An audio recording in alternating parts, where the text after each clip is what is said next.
A storm of controversy this morning, excuse me, over your privacy. Some businesses are tracking your shopping and dining habits using the Wi-Fi signal on your smartphone. Elizabeth Dwoskin is a reporter for the Wall Street Journal. She is in San Francisco. Elizabeth, good morning. Good morning. Thanks for having me. So what do we make of this? Well, businesses are constantly looking for insights into their customers, and they're deploying all sorts of technologies in order to do that. And of course, as long as the Wi-Fi is on your phone, then you're constantly broadcasting your location from your phone.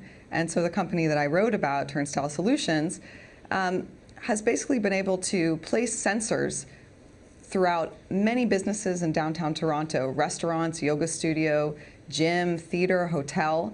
And that enables them to triangulate people's activities and create a lifestyle profile based on their daily travels. So just the way a web browser cookie would follow you across the web, I call this a cookie for your everyday life. And what will companies do with this lifestyle profile that they've created? Well, what's interesting is I think right now we're at the point where the technologies can collect so much data about us, and the stores and businesses are still trying to figure out what to do with it. So one of the businesses I interviewed said that because they knew how many of their customers went to the gym, they designed gym T-shirts with their company logo that they could give out to people. Other stores are looking at what neighborhoods their customers are coming from, and they decided to do local advertising there or open up a pop-up shop.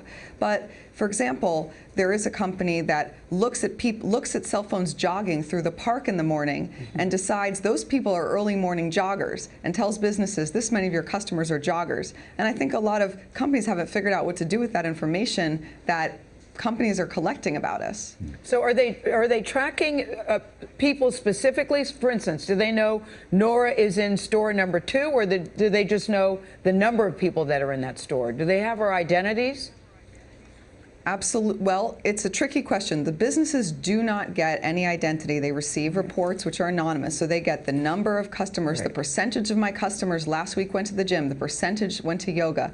But the point that I make in the story is that the line between anonymous and the companies knowing who you are is very thin, because there's lots of ways to know. If you have an app that has a public profile, let's say Twitter, then you're broadcasting your handle. And so if a company can look at your phone and look at your app, they can easily make the connection for who you are. Or let's say they run a Wi-Fi, log in. Yeah, so how do you prevent that and anybody tracking where you are, for those of us that want privacy? Well, there's not really that many ways right now without disabling the main functionality of your phone. So basically turn off your Wi-Fi and don't get Wi-Fi, or you can opt out through a website. I mean, this is simply a fact of life of the way the new advertising works. So people, because of the internet, can target who their consumers are with much more precision.